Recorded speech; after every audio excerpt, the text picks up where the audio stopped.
Hello friends, today we start our lecture number 5 of mechanical properties of studies. Hello friends, today we discuss about Pascal's law. Pascal law states that the intensity of pressure at a point in fluid at rest is same in all direction. Then let us see a statement about Pascal law. The pressure applied at any point of an enclosed fluid at rest is transmitted equally and undiminished to every point of the fluid and also on the walls of the container provided the effect of gravity is neglected. म्हणजेच आपण जर एखाद्या enclosed fluid समजा आपल्या पेप्सीचा जो टीन असतो तो जर घेतला डोळ्यासमोर तो घ्या. तो एन्क्लोज्ड त्याच्यामध्ये लिक्विड असतं म्हणजे फ्लुईड आहे, तो एन्क्लोज्ड असतो आणि ॲट रेस्ट ओके. त्याच्यावर जर आपण एखादा प्रेशर आपण जर प्रेशर त्याच्यावरती अप्लाय केलं तर ते प्रेशर इक्वली ट्रान्समिट होतं त्या फ्लुईडच्या ईच अँड एव्हरी पॉईंटवरती, तसेच undiminished to every point of the fluid. त्या फ्लुईडच्या प्रत्येक पॉईंटवर ते प्रेशर अप्लाइड होतं आणि तसेच ते प्रेशर त्या फ्लुईडवरती जसं अप्लाय होतं ते फ्लुईडवरती अप्लाय होतानाच म्हणजे त्या फ्लुईडचे जे ॲटम्स आहेत किंवा ते पॉईंट्स आहेत फ्लुईडचे, ते काय करतात, ते प्रेशर जे आहे अप्लाय होणारं प्रेशर आहे ते त्याच्या कंटेनरच्या वॉलवर देखील अप्लाइड करतं. असं आपल्या पास्कलनी स्टेट केलं आहे, प्रूव्ह केलं आहे. आता ते प्रूव्ह जे केलेलं आहे ते आपण डायग्रॅम थ्रू त्यांचे एक्सप्लेनेशन बघूया. आता डायग्रॅम बघूयात आपण. समोर एक डायग्रॅम दिलेली आहे आपल्याला. ती डायग्रॅम काय आहे तर हा एक कंटेनर्स ठेवलेला आहे, त्याला 1 2 3 4 पाईप्स दाखवलेले आहेत ABCD. प्रत्येक पाईपचा जो एरिया आहे हा डिफरंट आहे ओके. त्याच्यावरती जे येल्लो आपण दाखवलेलं आहे ते आहेत पिस्टन्स आणि ब्ल्यू आहे जे आहे ते आहे फ्लुईड. हे फ्लुईड जे आहे हे सेम आहे, त्याची डेन्सिटी देखील सेम असणार आहे ओके. पिस्टन्स हे फक्त वेगवेगळ्या साईजमध्ये आहे. आता बघा आपण पहिल्यांदा ए घेऊया. तर ए वरती जो त्याचा एरिया आहे एचा एरिया ए आहे, बीचा एरिया 2A आहे, सीचा एरिया 3A आहे आणि डीचा एरिया A/2 आहे. त्याच्यावरती अप्लाय होणारा फोर्स बघा, ए वरती F होतो, बी वरती 2F होतो, सी वरती 3F होतो आणि डी वरती F/2 होतो. आता ती मी डायग्राम एक्सप्लेन करतोय. Consider a vessel with 4 arms ABCD having different cross sectional area A, 2A, 3A and A/2 respectively, filled with incompressible fluid and filled with frictionless watertight pistons as shown in figure. Okay, then initially the enclosed water is at rest. Now suppose that the pistons A is pushed down with a force F1 so that the pressure exerted by it on the fluid is PA is equal to F1/A1. आता आपल्याला माहिती आहे प्रेशरचं सूत्र काय आहे, P is equal to force upon area. So आपण कशावरती केला, पहिल्यांदा ए वरती केला. So PA is equal to F1/A1. Then it is found that the pistons B, C and D can be prevented from moving backward only if force 2F, 3F and F/2 are exerted on them respectively. The pressure on the pistons B, C and D are, जसं आपण pistons एचा pressure बघितलं होतं तसंच pistons बीचं बघा, PB is equal to 2F/2A is equal to F/A. Why 2ला 2 cancel झालं, F/A राहिलं. Piston C is equal to PC is equal to 3F/3A is equal to F/A and pistons D is equal to PD is equal to A/2 is equal to F/A. So F/A हे same झाले. So काय झालं, PA is equal to PB is equal to PC and P is equal to PD.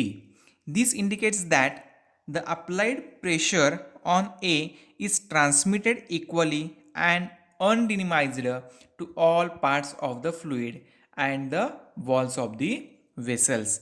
Okay, म्हणजेच काय, तर आपलं जे statement आहे हे आपल्या ह्या एक्सप्लेनेशननं किंवा डायग्राम थ्रू आपण प्रूव्ह केलेलं आहे. पास्कलचं स्टेटमेंट परत एकदा तुम्हाला सांगतोय बघा. The pressure applied at any point of an enclosed fluid at rest is transmitted equally and unminimized to every point of the fluid. ह्या स्टेटमेंटमध्ये सर्वात महत्त्वाच्या ज्या गोष्टी आहेत ते बघा, enclosed fluid at rest fluid. Okay, then transmitted equally, जे प्रेशर आहे ते त्या फ्लुइडमध्ये transmitted equally and undiminished to every point. Okay, हे जे 3-4 शब्द जे आहेत हे फार महत्त्वाचे आहेत. At rest, transmitted equally unminimized to every point, okay, of the fluid, and also on the walls of the container provided the effect of gravity is neglected. हे पास्कलनी आपल्याला स्टेट केलेलं आहे, स्टेटमेंट दिलेलं आहे. आता ह्याच पास्कल लॉनुसार आपण आपल्या दैनंदिन जीवनामध्ये काही ॲप्लिकेशन्स बघतोय. ते आता आपल्याला पास्कल लॉचे पुढचे ॲप्लिकेशन बघायचे आहेत. ते काय आहे, तर फर्स्ट ॲप्लिकेशन आहे ते आहे हायड्रॉलिक लिफ्ट. ओके, आता हायड्रॉलिक लिफ्ट याचा अर्थ काय, तर बघा, हायड्रोस्टॅटिकची डेफिनेशन मी फर्स्ट लेक्चरला आय थिंक सांगितली असेल. हायड्रोस्टॅटिक म्हणजे काय, जी फिजिक्सची ब्रँच आहे ज्या ह्याच्यामध्ये आपण फ्लुइडशी रिलेटेड पॉईंट्स बघतो त्याला आपण हायड्रोस्टॅटिक असं म्हणतो.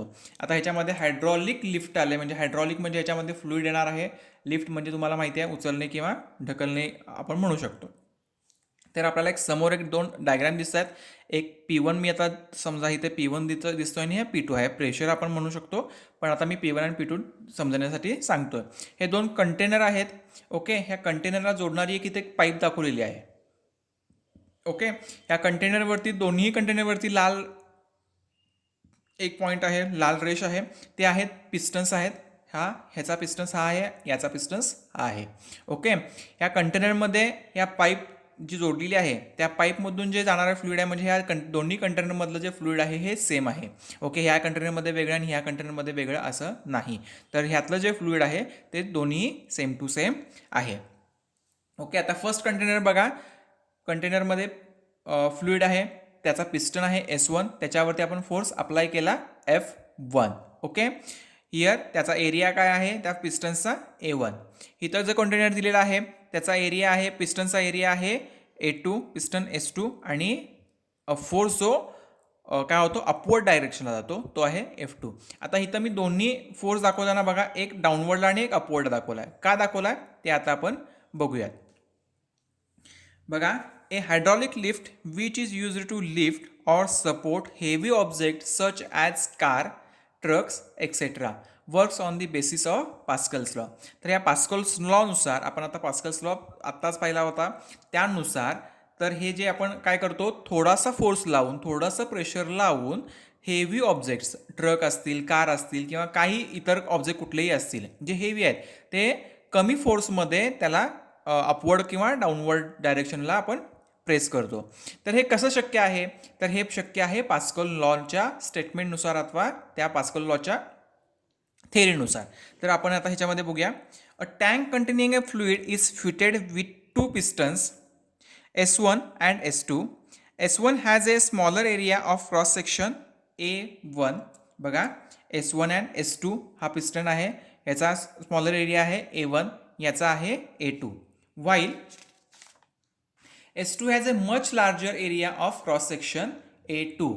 आता आपण डायग्राममध्ये बघितलेला आहे, हा पिस्टन्स ह्या पिस्टन्सपेक्षा मोठा आहे. A2 हा पिस्टन्स हा A1 पिस्टन्सपेक्षा मोठा आहे. किती मोठा आहे, तर मच ग्रेटर दॅन, म्हणजे नुसता मोठा नाही आहे तर तो बऱ्यापैकी मोठा आहे.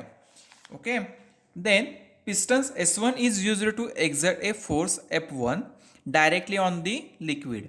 ओके, आपण F1 फोर्स त्याच्यावरती अप्लाय केला. द प्रेशर माहिती आहे आपल्याला, P is equal to F/A, so P1 is equal to F1/A1 is transmitted throughout the liquid undiminished to larger pistons S2. Okay, आता आपल्याला माहिती आहे ज्या वेळेला आपण फोर्स अप्लाय करतो, ज्यावेळेला आपण प्रेशर त्या लिक्विडवरती त्या फ्लुइडवरती अप्लाय करतो, तर ते काय होतं, ट्रान्समिट होतं इक्वली. ओके, इक्वली हे शब्द महत्त्वाचा आहे आणि अनडिनिमाइज्ड होतं टू एव्हरी पॉईंट. सो ज्यावेळेला आपण S1 हा पिस्टन्स किंवा पिस्टन्स प्रेस केला, त्याच्यावरती प्रेशर अप्लाय केलं, तर त्या प्रेशरनुसार त्या जे S1 मध्ये लिक्विड P1चं त्या कंटेनरमध्ये जे लिक्विड होतं, ते लिक्विड मधलं फ्लुइडमुळे त्या फ्लुइडचं ट्रान्समिट झालं, ते कुठे जाणार आहे, P2 म्हणजे आपल्या सेकंड कंटेनरकडे जाणार आहे. ओके, तो pistons S2 larger piston S2 कडे गेला तो force. This result is an upward force on the larger pistons S2 given as. म्हणजे काय, ज्या वेळेला आपण ह्याच्यावरती फोर्स अप्लाय केला, तर ते काय झालं, हा जो फोर्स येणार आहे, हा जे प्रेशर आहे ते इथून पास झालं आणि ते प्रेशर S2 वरती अप्लाय झालं. सो हा डाऊनवर्ड आला, हा अपवर्ड गेला. Okay, this result is an upward force on the larger pistons S2 given as F2 is equal to P2A2. Okay, आता हे मी F2 is equal to P2A2 लिहिलं आहे. आपला फोर्स प्रेशरचं हे काय आहे, सूत्र काय आहे, P is equal to F upon A. ह्याचं मी पुढची स्टेप घेतलेली आहे. So F2 is equal to P2A2. But according to Pascal law P1 is equal to P2. आपण बघितलं मग अशी PA is equal to PB is equal to PC is equal to PD. So त्या लॉनुसार P1 is equal to P2. Therefore F2 is equal to F1 into A2 upon A1. Okay, आता F2 इथे आहे, P2 A2. Okay, P2 आहे म्हणून आपण काय केलं, P1 ह्याच्यामध्ये ॲड केलं, A2 ला A2 A1. Since A2 is much greater than A1, therefore F2 is much greater than F1. This shows that small force applied on the smaller pistons will be appearing as a very large force on the larger pistons. As a result of it, a heavy load placed on the larger pistons can be easily lifted upward or moved down. म्हणजे काय, तर आपण pascal लॉनुसार, त्याच्या स्टेटमेंटनुसार, त्याच्या थेअरीनुसार कमी force लावून, कमी pressure apply करून एखादा मोठा ऑब्जेक्ट किंवा एखादा जड ऑब्जेक्ट तो आपण एकतर लिफ्ट अपवर्ड डायरेक्शनला करू शकतो किंवा डाऊनवर्ड डायरेक्शनला मूव्ह करू शकतो. ओके, हे फर्स्ट ॲप्लिकेशन झालेलं आहे. आता सेकंड ॲप्लिकेशन आपल्याला बघायचं आहे, काय असणार आहे, तर ते सेकंड ॲप्लिकेशन बघा, हायड्रॉलिक ब्रेक्स. आता ह्याच्यामध्ये पण हायड्रॉलिक आलं म्हणजे ह्याच्यामध्ये फ्लुइड येणार आहे, हायड्रोस्टॅटिक. सो हायड्रॉलिक ब्रेक्समध्ये फ्लुइड येणार आहे. तर the hydraulic brakes are based on the principle of Pascal law. Okay, Pascal लॉच्या प्रिन्सिपलवरती हे हायड्रॉलिक ब्रेक्स बेस्ड आहेत किंवा त्याच्यावरती हे काय म्हणतात ते त्याच्यावरती आधारित आहेत. ओके, आता समोर एक डायग्राम दिसते. समोर डायग्राममध्ये बघा 1, 2, 3, 4 आणि 5 एकूण 5 सिलेंडर दिसत आहेत. ओके, त्या 5 सिलेंडरपैकी हा जो मधला जो सिलेंडर आहे ह्याला मास्टर सिलेंडर असं म्हणायचं. ओके, हा मास्टर सिलेंडर आणि 1, 2, 3, 4 हे जे 4 सिलेंडर आहेत ते आहेत स्लेव्ह सिलेंडर. ओके, आता त्याची डायग्राम मी पहिल्यांदा फर्स्टली आपल्या ओन लँग्वेजमध्ये एक्सप्लेन करतो. बघा, first slave cylinder, second slave, third slave cylinder आणि फोर्थ स्लेव्ह सिलेंडर. ओके, ही जी ट्यूब आहे सगळ्या सिलेंडरमधून बाहेर गेलेली, मास्टर सिलेंडरला जॉईंट झालेली, ती आहे हायड्रॉलिक ट्यूब. म्हणजे ह्याच्यातून आपल्याला थोडक्यात फ्लुइड असणार आहे. हे जे ब्राऊन कलरमध्ये आपण जे दाखवलेलं आहे हे आहे ब्रेक ऑइल आपण म्हणू शकतो किंवा हायड्रॉलिक फ्लुइड म्हणू शकतो, काय प्रॉब्लेम नाही आहे. ओके, त्याच्यामध्ये आपल्याला आहे. आता जे मास्टर सिलेंडर आहे, ह्या मास्टर सिलेंडरमध्ये बघा, ह्याच्यामध्ये पुढे एक पिस्टन्स गेलेला आहे, त्या पिस्टन्सला एक ब्रेक पेडल आहे. ओके, ब्रेक पेडल ज्याच्यावरती आपण फोर्स अप्लाय करणार आहोत आणि त्या फोर्सनुसार जे काही इथे फोर्स अप्लाय केल्यानंतरनं पास्कल लॉनुसार ज्या काही घटना घडणार आहेत त्या ह्या ब्रेकला प्रेस केल्यानंतर, प्रेशर अप्लाय केल्यानंतरनं होणार आहे. आता ही डायग्राम आपल्याला समजलेली आहे. आता त्या डायग्रामचं एक्सप्लेनेशन बघूयात. Second, it consist of A master cylinder of area A, cross section A1. On the end of the cylinder is attached to a frictionless airtight pistons P. The piston is connected to the brake pedal. Okay, the other end of the master cylinder is filled with brake fluid किंवा brake oil and connected through hydraulic tubes to slave cylinder. Okay, slave cylinders of area cross section A2 which such that A2 is much greater than A1. म्हणजे हे cylinder लहान आहे, ह्याचा area जो आहे हा लहान आहे या सिलेंडरच्या एरियापेक्षा, क्रॉस सेक्शनल एरियापेक्षा. When the brake pedal is applied by a small force F1, the pistons P of the master cylinder is pushed in the forward direction. The pressure generated is given as P1 is equal to F1 upon A1. ज्या वेळेला आपण break पेडलवरती force apply करतो, pressure apply करतो, त्याला काय होणार आहे, हे पिस्टन्स आतमध्ये येणार आहे. ओके, हा पिस्टन्स हे पुश करणार आहे. कशाला, तर हे हायड्रॉलिक फ्लुइड किंवा ब्रेक ऑइल जे आहे, ब्रेक फ्लुइड जे आहे ते काय करणार आहे, ते इकडून इकडे पास होणार आहे. इकडून इकडे हा प्रेशर त्याच्यात वरचा आहे ते पास होणार आहे. कारण आपण पास्कल लॉ आपण सांगितलेलाच आहे, ज्यावेळेला आपण एखाद्या रेस्टमध्ये असणाऱ्या एखाद्या फ्लुइडवरती प्रेशर अप्लाय करतो त्याला काय होणार आहे, इक्वली ट्रान्समिटेड होतं त्याचा प्रेशर आणि अनडिनिमाइज्ड टू एव्हरी पॉईंट. सो त्या लॉनुसार काय होणार आहे, हे पुढे जाणार आहे. त्याच्यामुळे काय होणार आहे बघा, प्रेशर किती झालं, P is equal to F1 upon A1. As a result, the pistons in the slave cylinder also moves in forward direction. हे काय होणार आहे, पुढे येणार आहे. ओके, फॉरवर्ड डायरेक्शनला पुढे जाणार आहे, कॉमन आहे.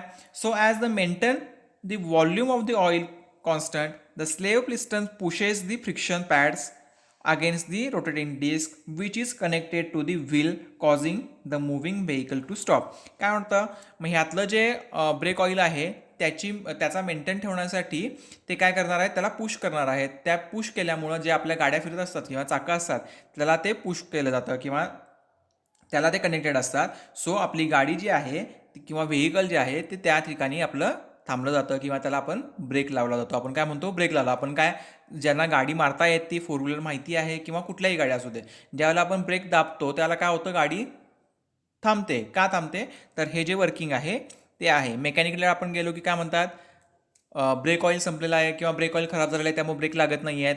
हे जे ब्रेक ऑइल आहे ते हे आहे, त्याच्यामध्ये हे मेकॅनिक असतं.